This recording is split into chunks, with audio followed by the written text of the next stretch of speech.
আজকে আমাদের সারা ভারত কৃষক সভা, উপজাতি গণমুক্তি পরিষদ এবং ত্রিপুরা ক্ষেতমজুর ইউনিয়নের তিনটি সংগঠন মিলে যৌথভাবে ত্রিপুরার কৃষক, জমিয়া এবং ক্ষেতমজুর দিনমজুরদের যে সমস্যাগত 8 বছরে বিজেপি সরকার তৈরি করেছে, তার প্রতিবাদে আমরা বিধানসভার যেহেতু বাজেট অধিবেশন হচ্ছে, এই অধিবেশনের কর্মসূচি আমরা গ্রহণ করেছিলাম। সারা রাজ্য থেকে আমাদের এই রৌদ্র তাপকে উপেক্ষা করে মানুষের কাজও প্রচুর, এখন মানুষ এসেছে ব্যাপক সংখ্যায়।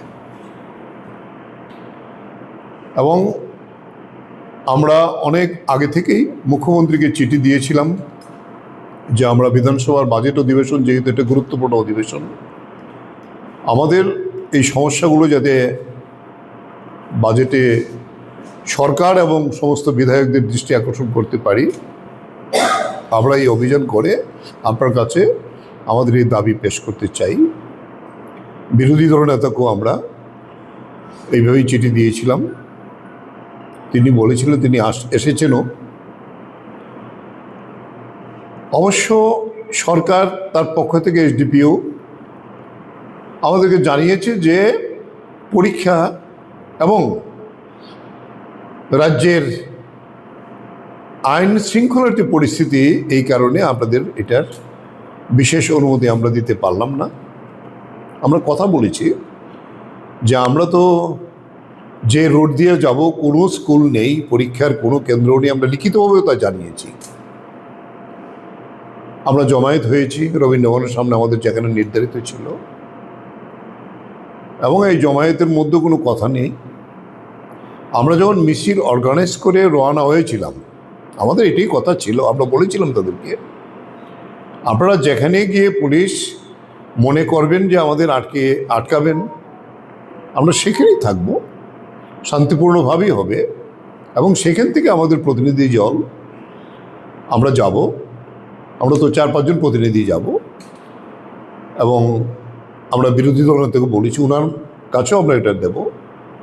কিন্তু দেখা গেল পুলিশ প্রথম রবীন্দ্রভবনের উল্টা দিকের রাস্তা তারা নিজেরা ব্যারিকেড করেছেন, ব্লক করেছেন। আমাদের ওই দিকে যাওয়ারও কথা না, আমাদের যাওয়ার কথা সামনে দিয়েই, সামনে কিছু ছিল না। দেখা গেল আমরা যখন শুরু করছি, আপনারাও ছিলেন সাংবাদিক বন্ধুরা, without any notice, without any alarming, অতর্কিতে তারা আমাদের উপর ঝাঁপিয়ে পড়ল। আমাকে তো 6 থেকে 7 জন অফিসার এইভাবে আটকালো যে আমাকে গলা চিপিয়ে বোধহয় মেরে ফেলবে। আমার জামা ছিঁড়ে ফেলেছে, গোটা শরীরে আঘাত, চশমা ভেঙে দিয়েছে। কিন্তু আমরা সাহসের সঙ্গে বেরিয়ে গেছি। মহিলাদের উপর যেভাবে বল প্রয়োগ করেছে, ধাক্কা দিয়েছে, এটা ত্রিপুরা রাজ্যের ইতিহাসে আরেকটি কলঙ্কজনক অধ্যায় হয়ে রইল। এবং আপনাদের সাংবাদিক বন্ধুদের ইয়েতে এটা গোটা দেশেই ছড়ে গেছে। বিভিন্ন জায়গার থেকে আমাদের ফোন আসছে। আমাদের সর্বভারতীয় সম্পাদক বিজু কৃষ্ণান তিনি ছিলেন, ওনাকেও ধাক্কা মেরেছেন। বলে এই যে ঘটনাটি করলেন,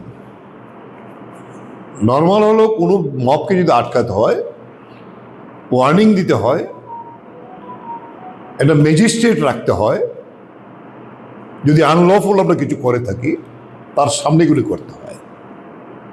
এটা সম্পূর্ণভাবে এই রাজ্যের পুলিশ আমাদের গণতান্ত্রিক অধিকার, দাবি জানাবার মানবিক অধিকার, এই অধিকার হরণ করেছেন। আমরা এই 3টি সংগঠনের পক্ষ থেকে তার তীব্র নিন্দা করছি, এবং আমরা রাজ্যের সর্বত্র এই বিক্ষোভ প্রদর্শন করব এই ঘটনার প্রতিবাদে।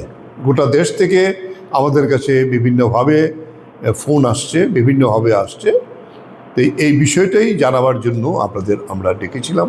আমরা বলবো যে আপনারা সাংবাদিক বন্ধুরা একটা দারুণ ভূমিকা গ্রহণ করেছেন, আপনারা তুলেছেন, এবং এই পুলিশ অফিসাররা কীভাবে কদর্যভাবে।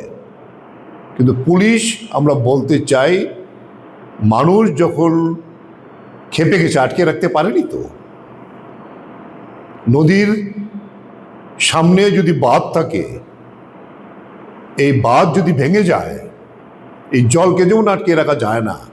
আজকে মানুষের মনের মধ্যে যে আঘাত, দুঃখ এই 8 বছরের সরকার তৈরি করেছে, কৃষকদের, জুমিয়াদের, ক্ষেতমজুরদের, গোটা রাজ্যে একটা শ্মশান তৈরি করেছে কৃষিক্ষেত্রকে।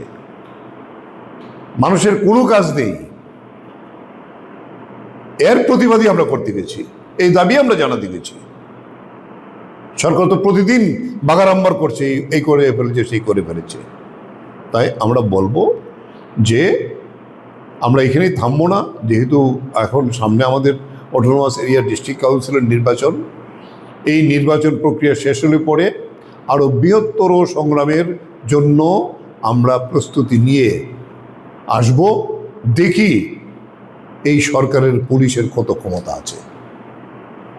তাই আমরা আজকে আপনাদের ডেকে এই প্রতিবাদ জানাবার জন্যই আপনাদের ধন্যবাদ জানাবো। আপনার বাইক স্কুটি সার্ভিসিং করানো নিয়ে চিন্তায় রয়েছেন? এখন আর চিন্তার কোনো কারণ নেই। আপনাদের জন্যে আমরা চলে এসেছি রাজা ইঞ্জিনিয়ারিং ওয়ার্কসে। এখানে আধুনিক এবং অত্যাধুনিক যন্ত্রের সাহায্যে অতি যত্ন সহকারে বাইক ও স্কুটি সার্ভিসিং করা হয়, সাথে অতি যত্ন সহকারে ফোম ওয়াশ করা হয়। তাই আজই যোগাযোগ করুন আমাদের ঠিকানায়। প্রযত্নে শান্ত আচার্যি, রাজা engineering works, Mahanamangan road, Agartala, পশ্চিম ত্রিপুরা, পুরাতন মোটর স্ট্যান্ড সংলগ্ন এলাকায়। তাছাড়া যোগাযোগ করুন এই নম্বরে 9615210575 অথবা 8974343388 নম্বরে।